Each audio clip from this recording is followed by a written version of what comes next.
Je pense qu'en 3 mois, les 3 premiers mois, on s'enrichit surtout personnellement. Ouais, c'est surtout une découverte personnelle. Et que c'était maintenant que j'allais commencer à mettre un pied vraiment dans le professionnel. C'est-à-dire avoir une expérience professionnelle dans le milieu. Parce que dans les 3 premiers mois, on est tellement dans la découverte du pays, de la culture, des gens, du rythme de vie. Que c'est de l'enrichissement personnel complet, 24 heures sur 24. Des soirs où je rentrais épuisée parce que j'avais tellement engrangé de connaissances, de curiosité.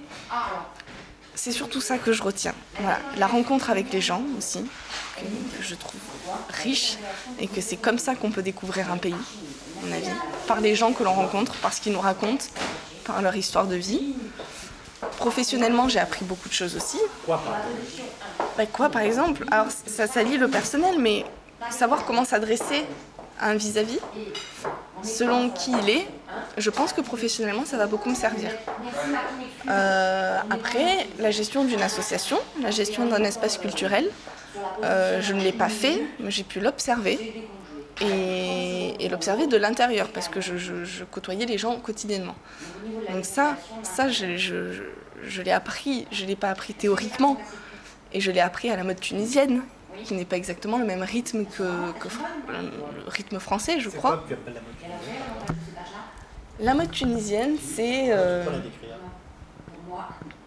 beaucoup plus... c'est laisser place à l'aléa, ne pas tout programmer. Il y a 2 choses. Il y a, dans le milieu culturel, il y a beaucoup d'individualisme. C'est-à-dire, j'ai quelque chose à mener, je le garde pour moi, je ne dis pas mon secret, pour pas qu'on me le vole. Mais il y a aussi une volonté, et c'est là-dedans que je travaillais, et c'est très intéressant, à monter des réseaux. C'est-à-dire que justement, à partager ce savoir-faire, et ce savoir tout court, pour voir plus grand, pour prendre plus d'ampleur au niveau national et au niveau international. Il y a quand même une volonté de se tourner vers l'international, vers la Méditerranée. Ils sont très attachés, ils sont très patriotes. Alors, quand ça se passait, je me disais c'est une malchance, parce que je voyais mon SVE s'écourter. Et ça, c'est dommage, parce que je n'ai même pas fait la moitié de mon SVE. Donc ça, c'est dommage. Et en même temps, je me dis c'est une chance, parce que j'apprends 2 fois plus, encore, en vivant quelque chose comme ça. Il y a un peu des deux, parce que justement, j'ai pas pu mener mon projet à terme.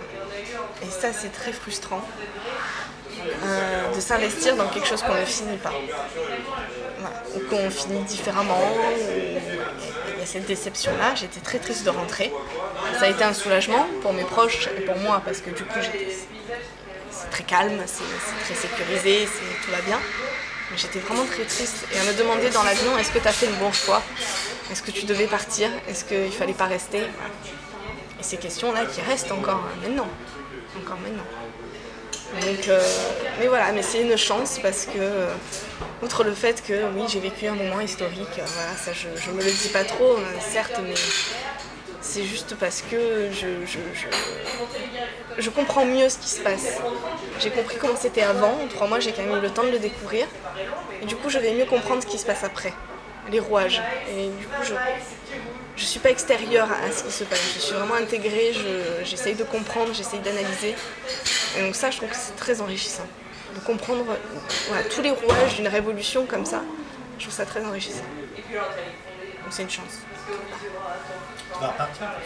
Ah oui. Si c'est pas cette année, si c'est pas dans le cadre du volontariat, je repartirai, c'est sûr.